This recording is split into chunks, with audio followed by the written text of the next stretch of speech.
John Wayne, the Duke, July 1955. Corpus Christi, Texas, and the shrimping boat named the Marie Elise has been sitting at her dock on the Nueces Bay for 11 days with a dead engine and 23 days left before the bank takes her, and the man sitting on the dock beside her with the engine parts spread on a canvas tarp is named Delfino Garza. He is 58 years old. He has been a shrimper since he was 14. His hands are the hands of a man who has pulled nets in the Gulf of Mexico in the dark for 44 years. And the Marie Elise is not just a boat to Delfino Garza, the way a tool is just a tool. She is the thing he and his son Hector built together in the spring and summer of 1947 in the yard behind the house on Leopard Street. They built her board by board over 4 months with money Hector had saved from his Navy pay. Hector had come home from the Pacific that February. He was 24 years old. He had been a radio man on a destroyer escort out of Pearl and had spent 3 years in waters that left something in him that nobody could see and nobody could name, and that the VA in Corpus Christi did not want to put in writing. But in 1947, he was home, and he was well enough, and he wanted to build a boat with his father. And so they built her. They named her the Marie Elise, after Delfino's mother who had died the previous winter. They ran her together for 6 years, father and son, out before dawn and back by afternoon. The Gulf giving what it gave, and some years giving more than others. And Hector married a girl named Connie Reyes in 1949, and they had a daughter in 1950 named Rosa, and another in 1953 named Lucia. And those were the good years, the years the Marie Elise was full, and the house on Leopard Street was full, and Delfino would sometimes stand at the stern coming back in the afternoon with the catch in the hold and look at his son at the wheel and think that whatever the Pacific had put in Hector was going to stay small and stay quiet and not become the thing it was going to become. But it did not stay small, and it did not stay quiet. In the spring of 1953, Hector began to fail in the specific way that men who have been in certain waters in certain years begin to fail, his lungs first and then the rest of him. And the VA in Corpus Christi looked at his file and looked at the dates and looked at where his ship had been and wrote a letter that said the condition was not service-connected. And Hector Garza died in October 1953 at the age of 30. And he left Connie and Rosa, who was 3, and Lucia, who was 7 months old. And Delfino ran the Marie Elise alone after that. He ran her every day the weather allowed. He paid the banknote on the boat, and he paid the dock fee. And he sent what was left to Connie and the girls in the house on Leopard Street. And he did not talk about Hector, and he did not talk about the VA letter. And he did not talk about the years in the Pacific that the letter said did not matter. He just ran the boat the way Hector would have run it, and he kept the engine the way Hector had taught him to keep it, and he brought the catch in every afternoon, and he made it work. And then in June of 1955, a storm came through the bay, and the Marie Elise took water in the engine compartment, and the engine seized, and Delfino got her back to the dock and called the marine engine shop on Chaparral Street. And the man from the shop came out and looked at it and said $800. And Delfino Garza sat on the dock with that number the way a man sits with a number he cannot make work. No matter how he arranges the other numbers around it, the banknote on the boat was current, but barely. He had $200 in a savings account at the First National Bank of Corpus Christi. He had the dock fee due at the end of the month. He had Connie and the girls, and $800 was not a number he could reach. He went to the First National Bank of Corpus Christi, and he sat across from a loan officer, and he explained what had happened. And the loan officer looked at his file and looked at the boat's registration and looked at Delfino and said he was sorry, but the bank could not extend the note. And the dock authority told him that a boat that was not operational was a liability at the dock, and if the engine was not repaired by July 31st, the slip would be reassigned, and the boat impounded pending sale. And so Delfino Garza sat on the dock every morning with the engine parts on the canvas tarp because there was nothing else to do. And the engine parts were at least something to look at while he did nothing. And that is where he is on a Tuesday morning in the second week of July, 1955, when he hears footsteps on the dock behind him. The footsteps of a tall man in a worn work shirt with the sleeves rolled to the forearms and a tan Stetson, a man who has been at the Naval Air Station on the north side of Corpus Christi for 3 days at the Navy's invitation.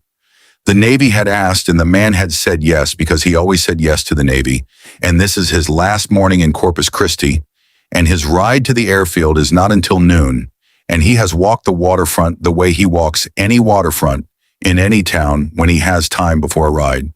And he stops at the Marie Elise because there is something about a man sitting alone on a dock beside a boat that is clearly not going anywhere, looking at engine parts on a canvas tarp with the specific expression of a man who has looked at them every morning for 11 days and has not found a solution in them yet.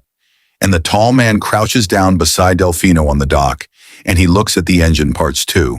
And Delfino does not look up right away because men on the Corpus Christi waterfront in 1955 crouch down beside other men and look at engine parts without it necessarily meaning anything. And the tall man says, "What year is she?" And Delfino says, 1947. "My son and I built her." And the tall man says, "Where is your son now?" And Delfino tells him, "Not all of it. The short version, the Pacific, the illness, the October of 1953, and the tall man is quiet for a while, and he looks at the engine parts, and then he looks at the boat, at the name on the hull, Marie Elise, painted in Hector's handwriting because Hector had the neater hand. And then he looks at the bay, the Nueces Bay flat and gray in the morning. And then he says, "What does she need?" And Delfino tells him $800 for the engine. And the tall man stands up and he puts his hand on the gunwale of the Marie Elise the way a man puts his hand on something he has made a decision about. And he says, "I'll be back in an hour." And he says, "I'll be back in an hour." And he walks back down the dock toward the waterfront. And Delfino watches him go and does not know who he is. Delfino Garza is 58 years old and has been a shrimper since he was 14 and has not been to a picture show since 1948 and does not know the face. And where are you watching from? Drop your state in the comments. I want to see how far the story reaches. And Delfino sits on the dock with the engine parts and he waits because there is nothing else to do. And a man told him he would be back in an hour. And a man who crouches down beside you on a dock and looks at what you are looking at is at least a man whose word is worth waiting on. And the tall man comes back in 40 minutes, not an hour, and he is carrying a receipt from the marine engine shop on Chaparral Street, and he sets it on the canvas tarp beside the engine parts. And he says, "They'll be here by noon. It's paid." And Delfino picks up the receipt and looks at it, and it says $800 paid in full. Marine engine repair. The Marie Elise, slip 14, Nueces Bay dock. And Delfino looks at the receipt, and then he looks at the man, and he says what every man in this situation says, which is the only true thing there is to say. He says, "I cannot accept this." And the tall man looks at him, and he does not give a speech, and he does not explain himself the way a man explains a gift. And he does not say it is nothing because it is not nothing. And he is not the kind of man who says things that are not true. He says, "Your son came home from the Pacific in 1947 and built a boat with his father. And then the service took something out of him that the VA in Corpus Christi did not want to put in writing. And he left 2 daughters and a wife on Leopard Street and a boat on the Nueces Bay. And you have been running that boat alone for 2 years to send them what it makes. And the engine is $800. He touches the brim of his Stetson. He says it isn't charity. It's the least the country owes the Marie Elise. And he could have kept walking that Tuesday morning. He was on the waterfront between a naval air station visit and a noon ride to an airfield, and he had no reason to stop at a dock where a man was sitting with engine parts on a canvas tarp. He could have walked past the slip 14 the way a man walks past the things that are not his business. He could have admired the boat from a distance and kept going and been at the airfield by 10 and in California by evening and never known the name of the boat or the name of the man who built her or the name of the radio man who came home from the Pacific with something in him the VA would not name. But instead he crouched down and he looked at the engine parts and he asked, "What year is she?" And he listened to the answer and he went to Chaparral Street and he came back in 40 minutes with a receipt and set it on the tarp and called it what it was. And then he touched the brim of his hat and walked back down the dock and was at the Naval Air Station by noon and in California by evening.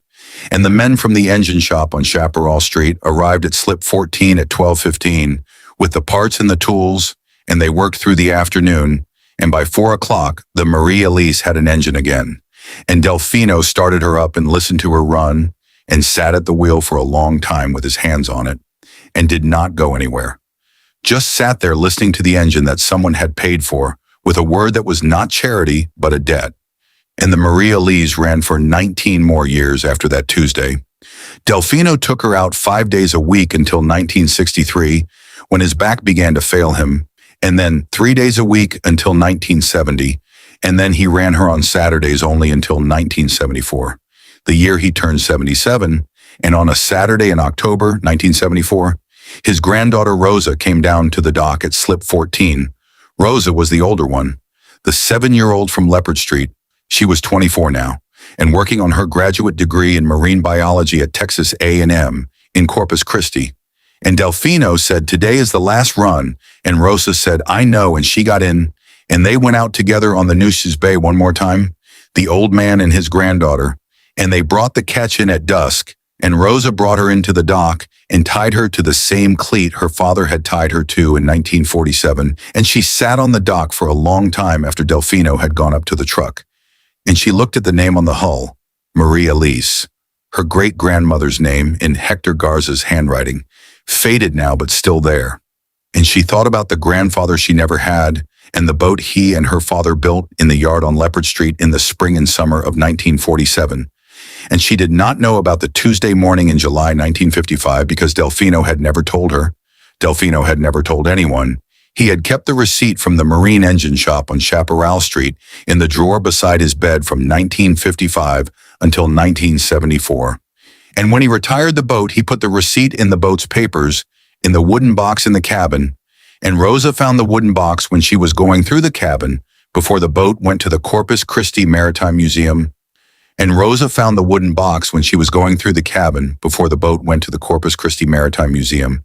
And she found the receipt, and the receipt said, $800 paid in full, marine engine repair, the Marie Elise, slip 14, Nueces Bay dock, July 12, 1955. And at the bottom of the receipt in the column where the customer's name should have been, there was no name. There was a single line in the shop's handwriting that said, paid by a tall man in a tan Stetson, who said to put it on the boat, not on him.